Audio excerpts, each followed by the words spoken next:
desafio o Papa e todas as suas leis, e se Deus me poupar a vida por muito tempo, farei com que um menino que maneja o arado saiba mais das escrituras do que você.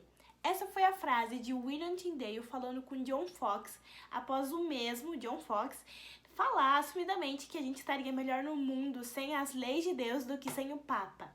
William Tyndale foi morto e queimado, simplesmente por ter traduzido a Bíblia do latim para o inglês. Se você for estudar um pouquinho da história da Bíblia, da tradução da Bíblia, você vai ver que muitas pessoas morreram para a gente ter a Bíblia que a gente tem ela no dia de hoje. William Tyndale, John Wycliffe e muitas outras pessoas também. Mas hoje a gente vai falar um pouquinho sobre ele. E a história dele começa em 1494, lá em Gloucestershire, é tipo um bairro chamado Slimbridge, lá no país de Gales. William Tyndale, ele já era cristão desde o início, porém ele foi crescendo cada vez mais na fé e no conhecimento do Novo Testamento, ok? Ele começou a faculdade em Oxford e lá ele estudou latim, artes, grego e hebraico.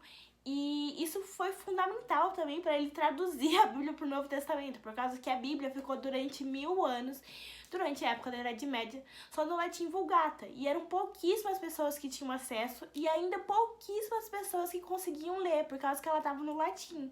E na época as pessoas não falavam mais latim e tudo mais. Então, eram pouquíssimas pessoas que tinham acesso, sabe? As missas, os cultos, que eram chamadas de missas, né? A gente chama de culto hoje, só que é totalmente diferente, né? Por causa que missa é de católico e culto é de evangélico.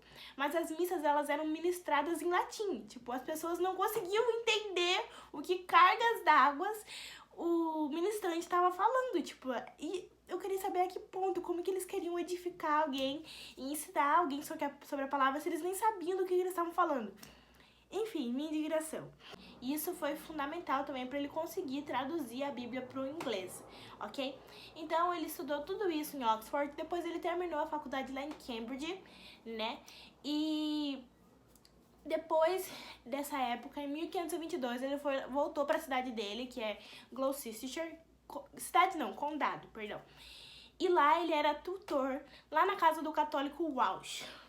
E nessa casa desse católico, ele recebia muitos eruditos e entendeu, ele começava a dar a opinião dele sobre o Novo Testamento. Ele dedicou muito tempo dele, durante essa época que ele era tutor, estudando o Novo Testamento de Erasmus, que havia sido acabado de ser traduzido em 1516, e ele passou muito tempo estudando. Ele começava a discutir acerca do Novo Testamento, com essas pessoas. E ele começou a ser suspeito lá, de certa forma, né? E foi nessas reuniões que aconteceu a frase que eu falei pra vocês agora há pouco, né? John Fox estava lá e o John Fox pegou e falou pra ele bem assim, né? Pegou e falou assim, cara, a gente estaria melhor aqui no mundo sem a lei de Deus do que sem o Papa. E aí, o William Tyndale, indignado, ele pega e fala isso, cara, eu desafio o Papa e todas as suas leis, e se Deus me permitir, eu farei com que um menino que é manejorado saiba mais do que a palavra de Deus do que você. E aí, desde esse início, o Tyndale ele já sabia que para levar o povo a conhecer a Deus, ele precisaria traduzir a Bíblia para o inglês, né? Porque as pessoas, elas não tinham acesso, tipo, as pessoas não liam a palavra, tá ligado? E aí começa a trajetória dele. Então, depois de 1522, William Tyndale ele foi tentar ir para Londres, lá na Inglaterra, e lá ele tentou traduzir a Bíblia pelas primeiras vezes, né, para o inglês. Porém, ele não teve êxito e não teve nenhum apoio também. Então ele foi para a Alemanha e depois ele foi para a Holanda com a ajuda de um amigo dele chamado Mumfie, acho que é isso. Em 1526, lá na Alemanha ainda, Tyndale havia acabado de terminar a tradução do Novo Testamento para o inglês. E pela primeiríssima vez, a Bíblia não só foi traduzida, como ela foi impressa no inglês. Então, ele bateu 2 recordes ali. A primeira que ela foi traduzida e a segunda que ela foi impressa. E naquelas condições, né? As condições impressas também eram mais difíceis, né? E não tinha como ele enviar essas Bíblias, então ele começou a contrabandear a Bíblia.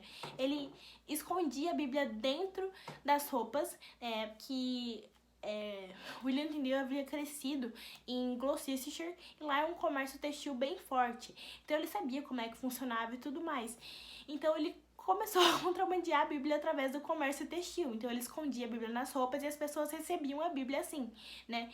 Tanto é que ele ficou conhecido como fora da lei de Deus. E no meio desse rolê todo, né, William Tyndale ele chegou a falar que ele se entregaria pro rei se eles traduzissem, se eles permitissem que a Bíblia fosse traduzida para o inglês, para que as pessoas pudessem ler. E aí o rei não quis, e aí ele continuou contrabandeando a Bíblia mesmo. E é isso aí. Ao longo de 8 anos, mais de 5 edições piratas, vale lembrar, foram impressas, né? E antes do William Tyndale, não sei se é Tyndale ou Tyndale, eu devia ter pesquisado. Eu pesquisei o nome dos lugares, mas eu não pesquisei o nome do próprio cara, pra saber falar. Tá, vocês estão ouvindo esse barulho? Ah, cara, eu nunca gravo vídeo. Aí na hora que eu tô aqui gravando, eu bem suado. Ah, não, velho. E é importante a gente falar que antes da tradução do William Tyndale, a gente só tinha alguns manuscritos em inglês de 100 anos atrás, de 130 anos atrás, do John Wycliffe e também de Lollardos. E então tinha muito pouca coisa no inglês para que as pessoas tivessem acesso mesmo, Então, William Tyndale, a tradução dele foi base de inúmeras outras traduções da Bíblia também. E estima-se que mais de 3.000 cópias foram contrabandeadas para Londres durante aquela época. E pode parecer pouco, mas naquelas condições de imprensa era muita coisa. Agora eu vou falar para vocês a importância que a tradução do dito cujo teve, por causa que ela foi base de inúmeras outras traduções.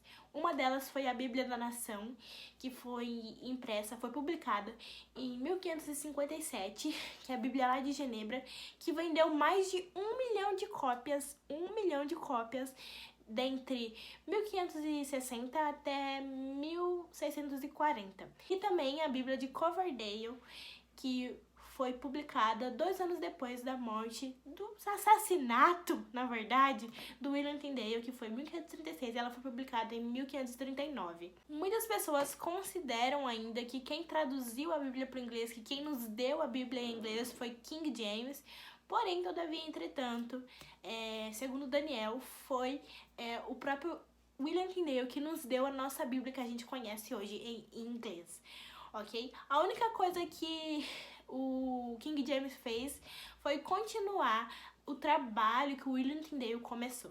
90% do Novo Testamento em inglês é do William Tyndale e a primeira metade do Antigo Testamento também é de William Tyndale.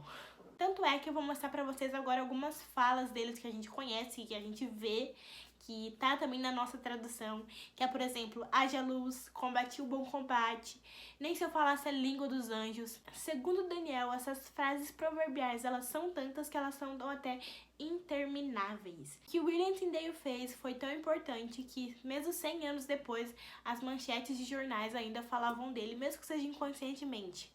E é considerado também que William Tyndale, ele alcançou mais pessoas do que o William Shakespeare. Vocês têm ideia disso? É muita gente. Agora a gente vai lá em Antuérpia, lá na Holanda, e a gente vai conhecer Henry Philips. Henry Philips é um filho da mãe, vagabundo salafrário, não devia estar nem nesse vídeo, tá ligado? E Henry Philips traiu William Tyndale, que levou à prisão e à morte do mesmo. E antes dele morrer, antes mesmo, assim, não exatamente no instante que ele ia morrer, mas, por exemplo, antes, eu não sei exatamente quando é que ele falou a frase, mas foi no finalzinho da vida dele. Ele pegou e falou: peço a Deus que registre para o dia em que deveremos comparecer perante o Senhor Jesus, que eu nunca alterei uma sílaba da palavra de Deus contra a minha consciência, tampouco faria hoje, nem para ter em troco tudo que existe na terra, seja honra, prazer ou riqueza.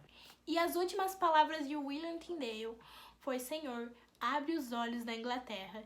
E 2 anos depois, o rei finalmente, dessa vez ele foi mais legal, ele permitiu que a Bíblia ele desproibiu, essa palavra nem existe, mas a Bíblia a Bíblia em inglês deixou de ser proibida e as pessoas puderam ter acesso a ela, e foi através dela que Coverdale terminou a tradução de William Tyndale. Cara, a habilidade que ele tinha com a língua inglesa era genial. E ele traduziu tão bem os 2/3 da Bíblia que a gente usa essa tradução até os dias de hoje.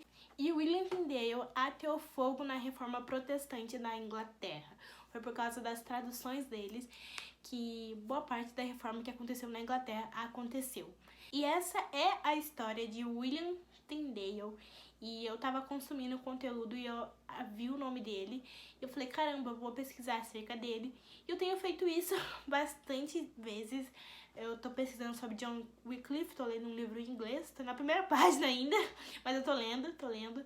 E eu vou trazer vários conteúdos falando de pessoas. Eu li sobre Sophia Miller já. E vai ter um vídeo daqui pra frente sobre ela. E eu quero contar histórias, uma coisa que eu gosto, que eu amo história, e totalmente misturada com o evangelho, com a palavra de Deus.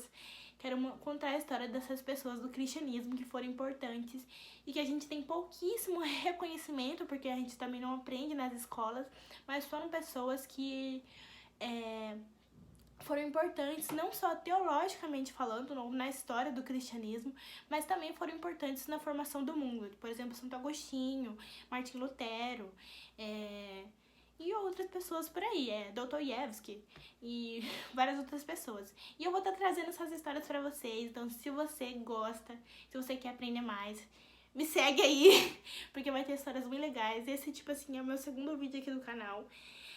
A qualidade, a câmera é boa, não é ruim, porém a qualidade eu quero trazer muito melhorar, eu quero comprar um microfone. Então, se você gostou, deixa um like e até o próximo vídeo, que vai ser todas as quarta-feiras às 6 horas da noite, ok? E é isso, gente.